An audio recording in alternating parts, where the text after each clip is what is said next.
हमारे पास कोई 10-15 मिनट है तो इसमें ना हमने बस ये एक दो छोटी सी चीज़ें डिस्कस करनी है। कि जो हमने नेटवर्क बनाया था ना इसमें ये ऑफर में लिखा हुआ था ये सॉफ्ट मैक्स। ये what is this soft max thing. इससे पिछले लेयर पे अगर हम फोकस करें ना तो अगर इस नेटवर्क की इनपुट पे आपने एक इमेज एंटर किया है तो ये प्रोसेसिंग होती जा रही है होती जा रही है होती जा रही है और ये जो लास्ट लेयर ये नज़र आ रही है आपको इसमें 4096 न्यूरॉन्स हैं। तो 4096 वैल्यूज़ आउटपुट होंगी यहाँ पे। 4096 वैल्यूज़ आउटपुट होंगी। तो अब वो वैल्यूज़ क्या होंगी वो डिपेंड करता है कि ये जो न्यूरॉन है इसमें आपने एक्टिवेशन फंक्शन कौन सा यूज़ किया। तो अगर तो आपने किया है सिग्मॉइड तो फिर तो ये जो भी वैल्यूज़ होंगी वो होंगी 0 और 1 के दरमियान।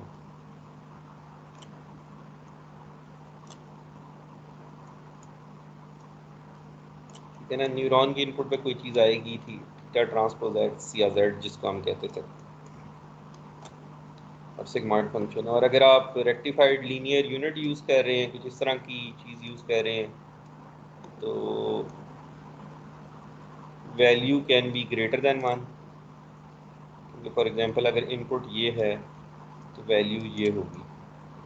और अगर आप लीकी वर्जन यूज़ कर रहे हैं इसका तो वैल्यू नेगेटिव भी हो सकती है। और फॉर एग्जांपल जब इनपुट नेगेटिव होगी तो वैल्यू कुछ भी हो सकती है नेगेटिव। तो it depends on your activation function. तो अब मैं यहाँ पे बना देता हूँ ये लेयर। लेट्स से ये एक लेयर है जिसमें 4096 न्यूरॉन्स हैं।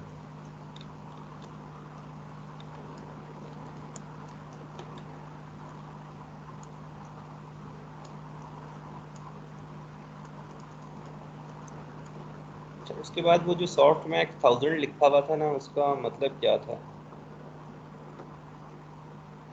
इसका मतलब ये था अकॉर्डिंग टू मी कि इसके बाद जो लेयर होगी ना उसमें 1000 न्यूरॉन होंगे।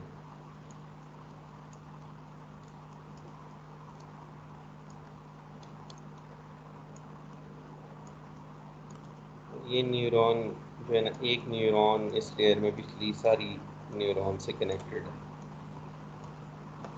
और इसने कोई वैल्यू आउटपुट की। इसी तरह इसने एक वैल्यू आउटपुट की इसने एक वैल्यू आउटपुट की और तो 1000 वैल्यूज आउटपुट हो गई। तो ये तो सिंपल लेयर होगी ना फुली कनेक्टेड। इसमें सॉफ्ट मैक्स क्या है।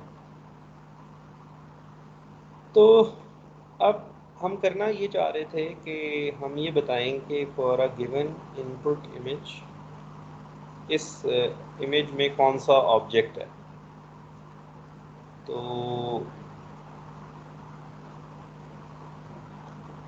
हमने जब इस इमेज को लेबल किया था ना ट्रेनिंग टाइम में तो हमने ये कहा था लेट्स सी ये सेकंड न्यूरॉन कैट वाला है। तो हम कह रहे थे कि इस इमेज का लेबल ये होगा। इसमें 1000 ये वैल्यूज़ हैं और उसमें सिर्फ एक 1 है। तो ये जो ग्रे वाली आउटपुट है ये भी 1000 वैल्यूज़ हैं। और ये जो आपने लेबल दिया हुआ था ये भी 1000 वैल्यूज़ हैं और इनमें सिर्फ एक जगह 1 है और बाकी 0 है। तो जो आप एरर मिनिमाइज कर रहे हैं कुछ वो इस तरह की चीज़ है।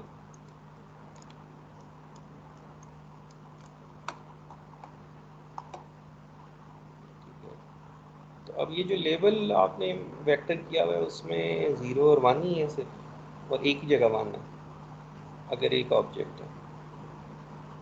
और ये जो एलेक्स नेट था इसमें हम एक इमेज में एक ही ऑब्जेक्ट एज्यूम कर रहे हैं। लेकिन ये जो ग्रे वाला वेक्टर है ना इसमें वैल्यूज़ 0 1 होना ज़रूरी नहीं है क्योंकि अगर ये न्यूरॉन है तो ये कोई एक्टिवेशन फंक्शन यूज़ कर रहा है। तो ये जो एक्टिवेशन फंक्शन यूज़ कर रहा है उसके मुताबिक वैल्यूज़ होंगी। अगर ये रेक्टिफाइड लीनियर यूज़ कर रहा है तो these values can be other than 0 और 1, मतलब 1 से बड़ी वैल्यू भी आ सकती है, और अगर रेक्टिफाइड है तो फिर हाँ 1 से बड़ी वैल्यू आ सकती है, और लीकी है तो 0 से कम भी आ सकती है। ये जो भी वैल्यूज़ हैं आ रही हैं, उसको पहले हम करते हैं कि हम नॉर्मलाइज कर लेते हैं कि इन सारी वैल्यूज़ को जमा किया और हर वैल्यू को उस पर डिवाइड कर दिया। तो अगर यूं करेंगे तो सबसे बड़ी वाली वैल्यू 1 हो जाएगी और बाकी सारी वैल्यूज़ 1 से कम हो जाएंगी जब आप नॉर्मलाइज कर देंगे। ठीक है, तो अब ये हम तब कर सकते थे, ये नॉर्मलाइजेशन हम तब कर सकते, और फिर जो सबसे बड़ी वाली वैल्यू हम वो कहेंगे कि जी वो वाला ऑब्जेक्ट इस इमेज में है जो सबसे बड़ा वाली वैल्यू है। लेकिन वो हम तब कर सकते थे जब ये सारी वैल्यूज़ पॉजिटिव होती। अब इसमें नेगेटिव नंबर भी आ सकते हैं ना, तो इस तरह नॉर्मलाइजेशन करना मुश्किल हो जाएगा, क्योंकि आप नंबरों को जमा करेंगे अगर तो कुछ नेगेटिव नंबर भी होंगे। और तो इसको नॉर्मलाइज करने का अच्छा तरीका ये होता है, उन्होंने हमें बताया हुआ है ये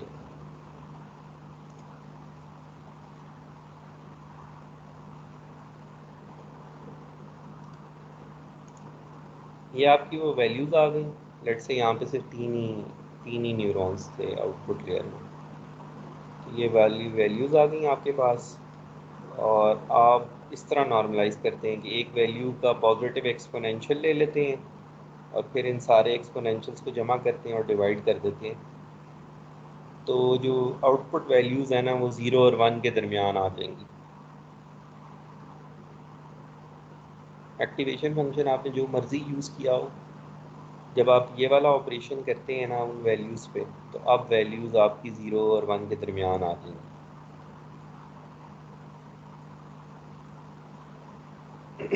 ठीक है, तो इसको ये जो काम हम कर रहे होते हैं ना कि वैल्यूज़ को 0 और 1 के दरमियान ले आएँ, तो इसको हम फिर कह देते हैं कि जी ये सॉफ्ट मैक्स है। तो देर इज़, बस ये इसमें इतना ही है, there is nothing more to it. तो once you hear the word softmax ना, तो आपको पता होना चाहिए कि जो भी आउटपुट लेयर की वैल्यूज़ आ रही हैं ना उनको हम नॉर्मलाइज कर रहे हैं यूजिंग दिस मेथड।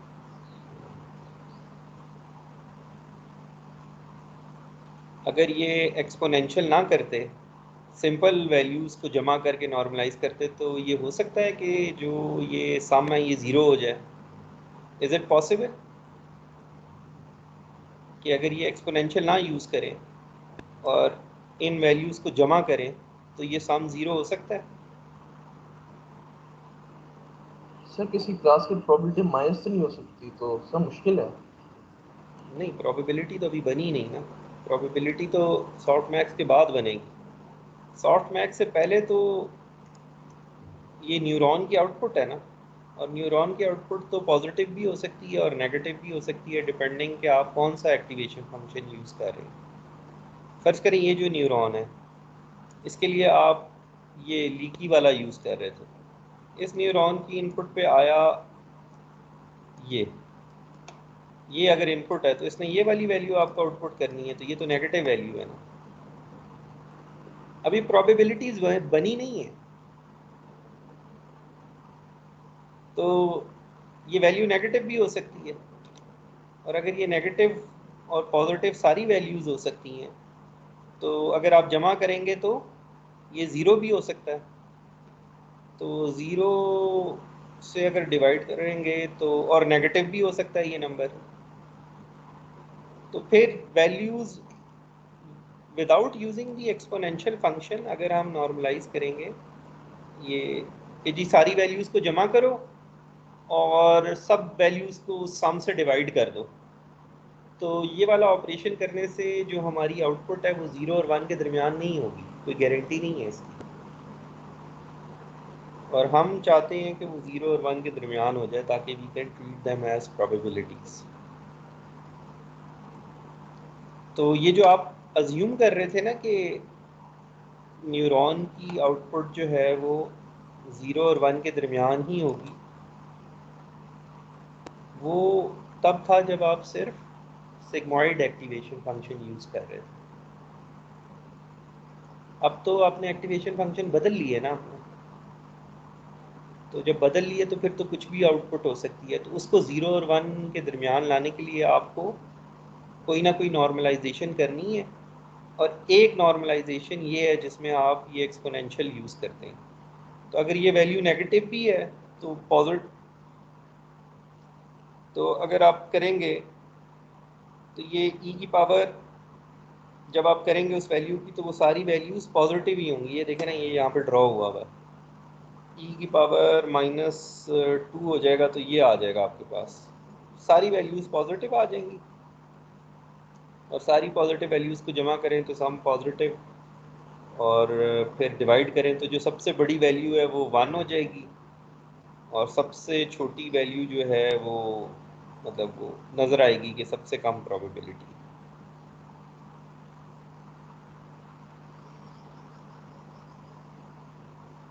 ठीक है, तो ये सॉफ्ट मैक्स लेयर है। सॉफ्ट मैक्स लेयर का मतलब ये है कि जो लेयर की आउटपुट है ना उसके ऊपर ये ऑपरेशन करना है तो सारी वैल्यू 0 और 1 के दरमियान हो जाएंगी। बस ये अब आपने याद रखना है।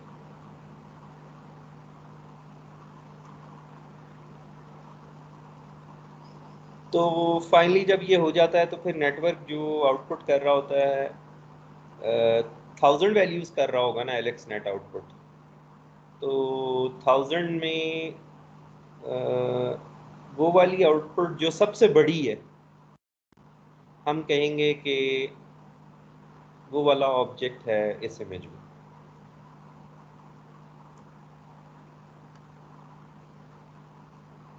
और ये सॉफ्ट मैक्स आपको तभी करना पड़ता है जब आप फॉर एग्जांपल कर रहे हैं क्लासिफिकेशन। आप पता चलाना चाहते हैं कि कौन सा क्लास सबसे ज़्यादा प्रोबेबल है। रिग्रेशन में तो आप वैल्यू ही आउटपुट करना चाहते हैं ना, कांस्टेंट, जिस तरह हाउस प्राइस कुछ भी हो सकती है। तो जब आप रिग्रेशन कर रहे हैं तो फिर आपको एक्टिवेशन फंक्शन यूज़ करने की, मतलब अगर आप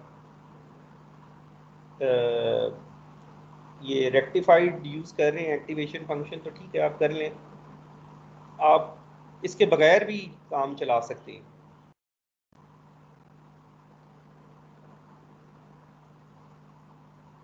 तो एनीवेज ये सॉफ्ट मैक्स का मतलब बस ये है कि ये एक एक्सपोनेंशियल को यूज़ करके नॉर्मलाइजेशन है ताकि वैल्यू 0 और 1 के दरमियान आ जाए। तो इससे अब आपने कंफ्यूज नहीं होना कि अच्छा सॉफ्ट मैक्स का क्या मतलब है। लेयर की आउटपुट 0 और 1 के बीच में नहीं होगी, डिपेंडिंग कि आप कौन सा एक्टिवेशन फंक्शन यूज़ कर रहे हैं, और जब आप ये यूज़ करेंगे तो 0 और 1 के दरमियान हो जाएगा। अच्छा, तो the next important thing we need to discuss is cross entropy loss. आज हमारे पास टाइम नहीं है तो आज take it as a homework. यहाँ पे टॉप लेफ्ट पे ना आपको आपके पास एक आपने क्लासिफायर बनाया है जिसने 3 क्लासेस आउटपुट कर, मतलब 3 क्लासेस हैं उसकी टोटल। तो आपने उसमें इनपुट दी तो उसकी जो आउटपुट है सॉफ्ट मैक्स लेयर के बाद वो ये 3 वैल्यूज़ हैं, 0.3, 0.3, 0.4।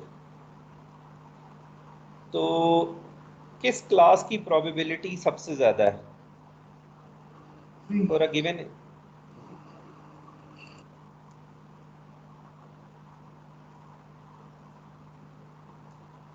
ये 0.4 वाली सर प्रोबेबिलिटी सबसे ज़्यादा है।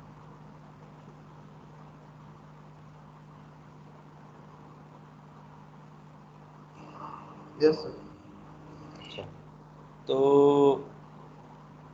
ये आपका क्लासिफायर आउटपुट कर रहा है वैल्यूज़, और आपने जो इमेज को लेबल किया था वो भी यही लेबल किया था। ये टारगेट में देखेंगे 0, 0, 1 के मेरे पास तीसरी क्लास है। अब आपने एक और इनपुट दी अपने क्लासिफायर को तो उसने ये 3 प्रोबेबिलिटीज़ आउटपुट की और आपका लेबल ये था। और आपने तीसरी इनपुट की तो ये 3 प्रोबेबिलिटीज़ आ जाएं और आपका लेबल ये था। एक ये क्लासिफायर है आपके पास, और एक ये राइट साइड पे ग्रीन क्लासिफायर है, ये है आपके पास। तो दोनों क्लासिफायर्स में से बेहतर क्लासिफायर कौन सा है? सर ग्रीन वाला। क्यों? तो जो सही है उसके ऊपर उसको ज्यादा कॉन्फिडेंस है, और जो गलत है उसके ऊपर उसको उतना ज्यादा कॉन्फिडेंस नहीं है। पॉइंट वन पॉइंट थ्री का ठीक है, point. I agree with you. अब आप लोगों ने करना ये है कि ये नंबर अभी स्क्रीनशॉट कर लें, देख लें। आपने मीन स्क्वायर एरर कैलकुलेट करना है ब्लू वाले के लिए, और मीन स्क्वायर एरर कैलकुलेट करना है ग्रीन वाले के लिए। मीन स्क्वायर एरर कैसे होता है कि ये 0.3 minus zero plus 0.3 minus zero square plus 0.4 minus one square, यही होता था ना कि जो आप चाहते हैं और जो आ रहा है उनके दरमियान डिफरेंस। तो ये ब्लू वाले के लिए भी आपने मीन स्क्वायर एरर कैलकुलेट करना है और ग्रीन वाले के लिए भी करना है। और ये आपने देखना है कि किसका मीन स्क्वायर एरर ज़्यादा है। आपके मुताबिक ग्रीन वाला क्लासिफायर बेहतर है क्योंकि वो ज़्यादा कॉन्फिडेंट है। तो होना भी यही चाहिए कि ग्रीन वाले का मीन स्क्वायर एरर कम हो ब्लू वाले से, अगर ग्रीन वाला अच्छा है तो। जिसके एरर कम होता है वो अच्छा होता है। तो ये ज़रा कैलकुलेट करके देखें इन वैल्यूज़ में मीन स्क्वायर एरर किसकी काम आती है। I think so time is up. So tomorrow, hopefully, we will complete this very important discussion, and we will continue with transfer learning tomorrow.